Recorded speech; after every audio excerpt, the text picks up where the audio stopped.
Halo, Assalamualaikum warahmatullahi wabarakatuh. Balik lagi di channel Iqbal YouTube. Oke teman-teman, hari ini saya kedatangan BMW E34 punya user. Karena kemarin itu ada yang komen minta di review tentang E34. Akhirnya saya nyari di story di Instagram, ternyata ada. Yang saya pilih yang warna silver ini. Karena apa? Kilometernya baru 70.000. Dan saya juga mau ngobrol juga sama ownernya nanti. Dan harga belinya berapa? Harga belinya murah banget. Jadi jangan kemana-kemana, tetap di channel Iqbal situ. Oke, BMW E34 itu diproduksi dari tahun 89 sampai 96. BMW E34 ini banyak banget varian mesinnya. Dari M20 untuk tahun 89, itu 2000 cc. Di tahun 90, 91 itu keluar yang 1800 cc, yang mesinnya M40 yang ada di E30. Nah, ini memang agak boyok nih mobil pasti. Tapi zaman dulu itu, ini mobil cukup legend banget, yang mesin M40 karena jarang. Dari generasi 90 sampai 92 itu pra facelift. Mesinnya masih M50 yang terkenal dengan badaknya tapi belum Vanos. Dan 93 sampai 96 itu keluar yang M50 juga tapi sudah Vanos. Nah, di tahun 96-nya itu keluar 530.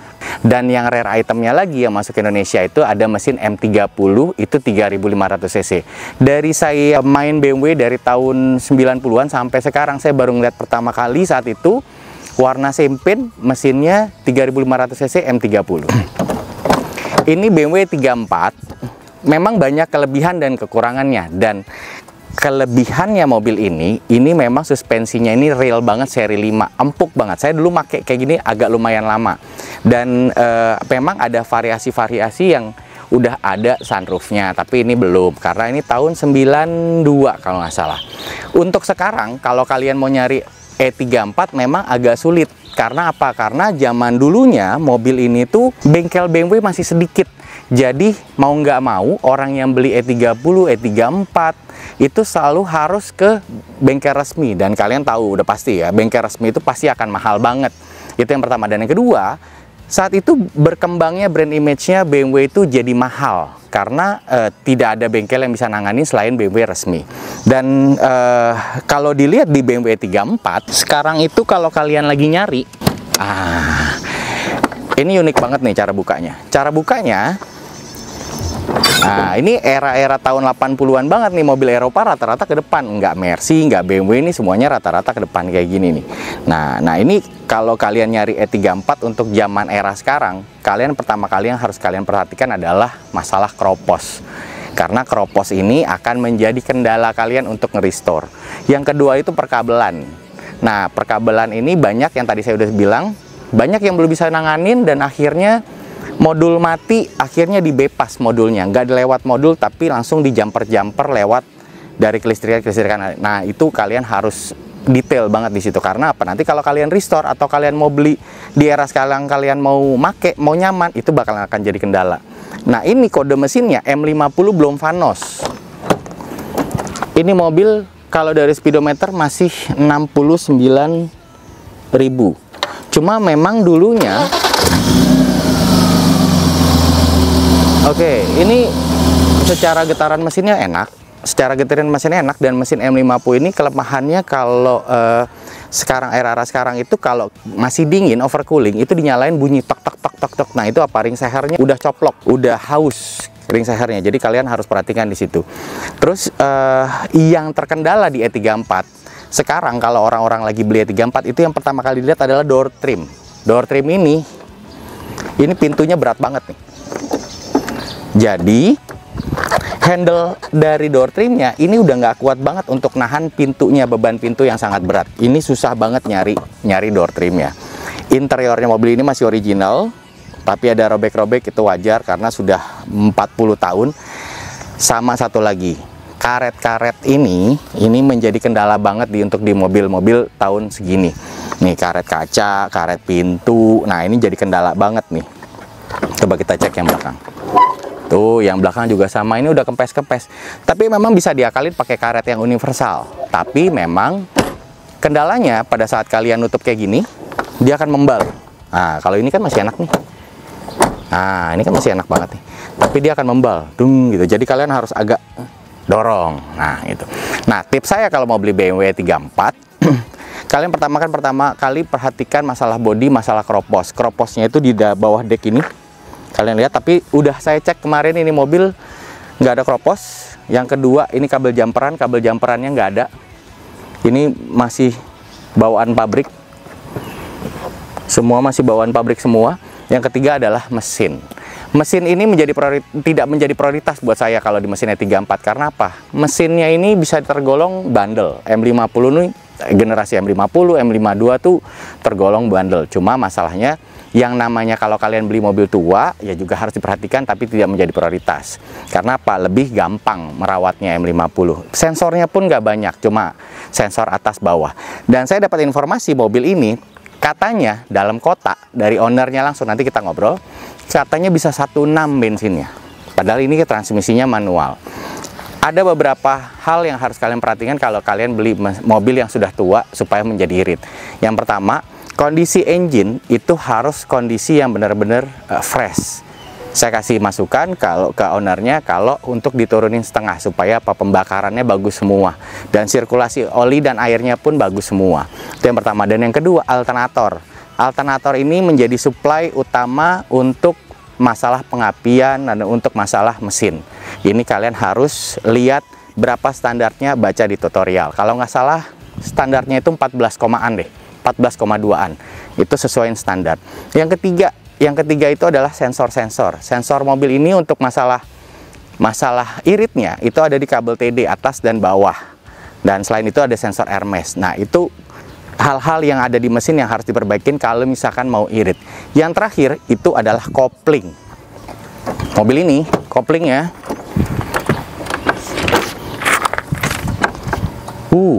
kenceng banget. Kenceng banget. Ini kayak ngedorong batu kali. Jadi ini kalau saya rasa udah pernah ganti, cuma nggak ori, mungkin begitu. Dan kalau dilihat kilometer 70.000, tapi kondisinya ya bisa dibilang kondisi yang agak kurang-kurang. Sebenarnya ini karena masalah orang dulunya, sebelum owner yang sekarang, ini ngerawatnya mungkin ala kadarnya, jadi nggak memperhatikan banget.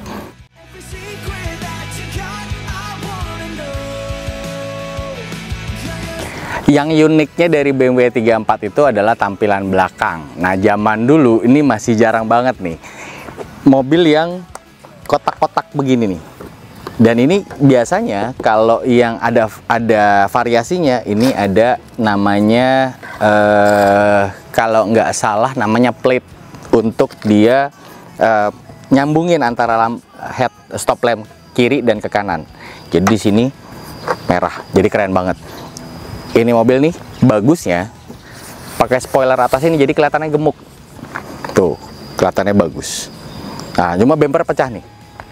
Ini nggak tahu ditabrak motor apa bajai, nggak ngerti. Nanti kita tanya sama ownernya. Dan ini sayang banget nih listnya. Dan ini listnya ini juga banyak nih. Wah, udah mau patah.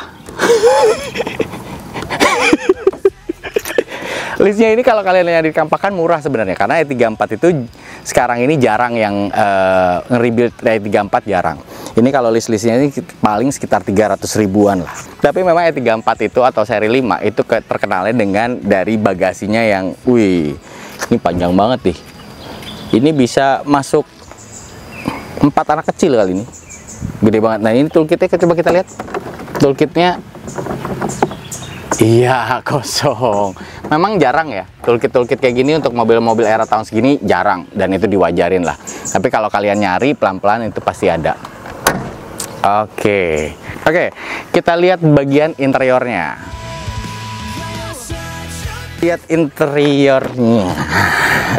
Saya jadi mengenang masa lalu. Oh, setirnya dibungkus, di cover. Nah, ini ciri-ciri mobil-mobil yang tahun 80-an, ininya udah habis, terus udah panas karena kena matahari dari atas gini, jadi panas. Oke, masalah setir nggak apa-apa. Door trim, wah udah dibor-bor tuh. Udah dibor-bor. Ini memang ini kendalanya 34 ini biasanya dari door trim. Terus coba, oh ini untuk asbaknya nih. Ini nggak ada covernya. Covernya adalah ini di Kampakan paling 100.000. Coba kita nyalain, kita rasain mesinnya. Getaran mesinnya masih halus, tapi ada getaran sedikit, kayaknya masih masalah mounting deh. Kalau nggak masalah mounting, kalau nggak memang mesinnya harus di refresh atau diturunin setengah. Dan tadi pun saya ngeliat juga di belakang di knalpotnya itu udah ada oli-oli, berarti itu harus tanda-tandanya memang salah satunya kalau kalian harus turunin setengah supaya olinya nggak keluar, jadi pembakarannya sempurna dan olinya nggak tembus sampai ke knalpot. Tombolnya copot. It's okay lah, karena ini juga tahu dari owner yang sekarang ini memang dia baru beli, jadi lagi tahap menahap untuk memperbaiki. Dan ini biasanya dashboardnya juga udah ngelembung, ini juga udah ngelembung karena faktor panas. Ini handle-nya untuk lacinya nggak ada. Udah tuh enak. Nah, ini koplingnya kencang banget, ya Allahu Akbar, kencang banget. Dan ini speedometernya ini bekas dicopot tapi dipaksa, jadinya agak pecah ya. Ini uniknya kalau E34 itu, kalau mobil Eropa kan biasanya puter ya, ada di sebelah kanan di E30, tapi ini di switch ke atas untuk headlamp dan untuk fog lamp depan belakang. Untuk joknya bagus, untuk ukuran tahun segini masih bagus banget. Dan ini pun nih, kalau contoh-contohnya ciri-cirinya ya, kalau kalian nyari mobil yang mobil udah lama itu, kalian lihat gearboxnya nih. Kalian kalau kayak gini masih padat, nih kan masih padat nih. Ini berarti gearboxnya belum gearbox capek. Nah, tapi yang udah ada yang layu banget tuh, digini-giniin aja udah layu banget. Nah, itu biasanya gearboxnya udah capek. Plafonnya bagus, cuma ya kotor-kotor, oke lah, belum di ini. Bolong, covernya nggak ada.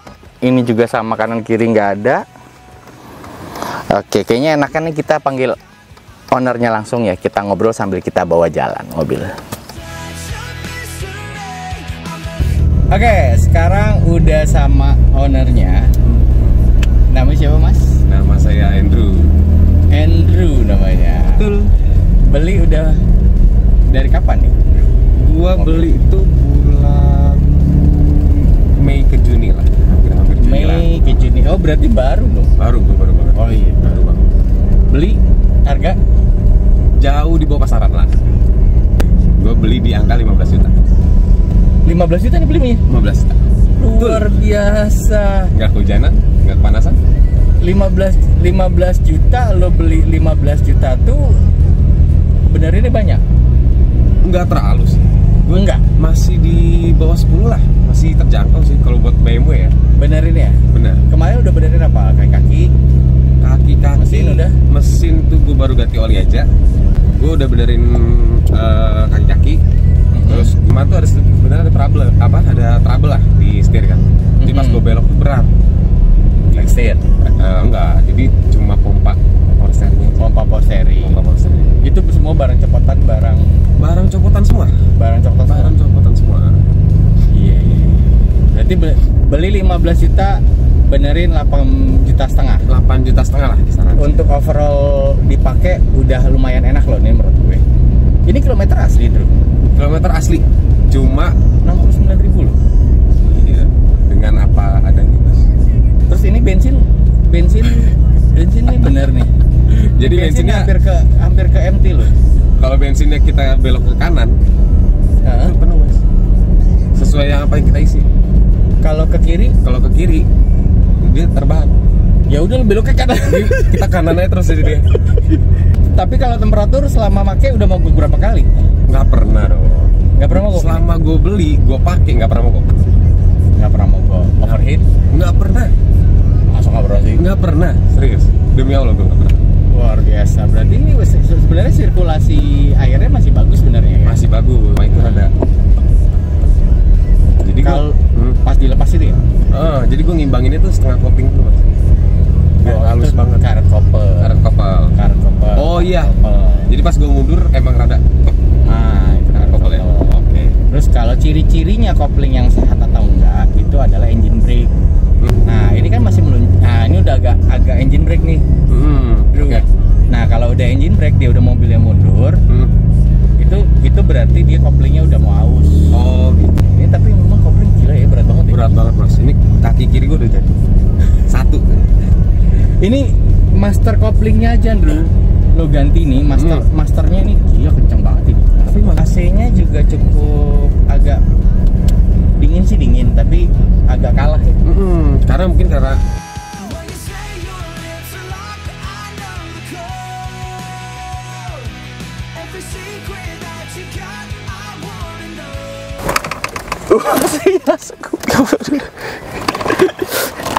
Aduh, luar biasa banget. Tapi sama gue nih, Ndru, kalau sama gue ya, merem aja jadi sebenarnya nih. Tinggal ngerapiin body, tinggal ngerapiin interior. Nih merem aja sebenarnya jadi sama gue. Karena mesin udah enak. Oke. Udah enak, transmisi udah enak. Tinggal ya mesin turunin setengah, interior copot, ngecat sebody, pasang-pasangin, selesai. Oke. Kalau gue mas, kalau merem aja nggak jadi-jadi. Emang kenapa? Nggak ada duitnya. Tapi by the way, ini mobil lo jual gak sih? Kalau harganya cocok mungkin gue jual. Oh iya, oke. Berarti kalau misalkan ada yang cocok, nanti kan kita masukin Instagramnya lu. Betul, oke. Nanti boleh. DM aja langsung ke Mas. Siap. Oke teman-teman, saya sudahi dulu konten hari ini tentang BMW 34. Mudah-mudahan ini jangan dijadikan patokan semua, tapi kalian bisa menerka-nerka range harganya berapa dan perbaikannya apa aja. Tapi untuk beli 15 juta mesin dan kondisi mesin dipakai drive-nya enak, lumayan loh. Oke ya. Ini beruntung loh sebenarnya dapat, karena banyak yang beli yang harga segitu bahkan lebih dari itu, aduh udah susah banget, udah berantakan banget. Berarti gue termasuk hoki lah ya, gitu ya. Oke, dapetnya hoki. Berarti hoki setahun gue kepake. Hah? Hoki setahun gue kepake. Oke, setahun. Iya, kepake buat ini ternyata. Ternyata dapat mobil ini. Nggak kehujanan, nggak kepanasan. Iya, 15 juta lagi. Harga motor. Jadi apapun yang terjadi sama mobil ini ya sudah, namanya juga 15 juta. Namanya juga 15 juta. Gue sayang gitu kan. Alhamdulillah. Oke teman-teman, saya sudahi dulu konten hari ini. Mudah-mudahan konten hari ini bermanfaat tentang BMW 34. Jadi terima kasih banyak banget buat Mas Andrew yang udah minjemin mobil Sama-sama, ini. Mas Bal. Dan jangan lupa like, comment, dan subscribe. See you next video. Bye-bye. Let's not waste any time, girl. Make up your mind, girl. Tell me the things you never tell. I'm not here for a cheap thrill. I want the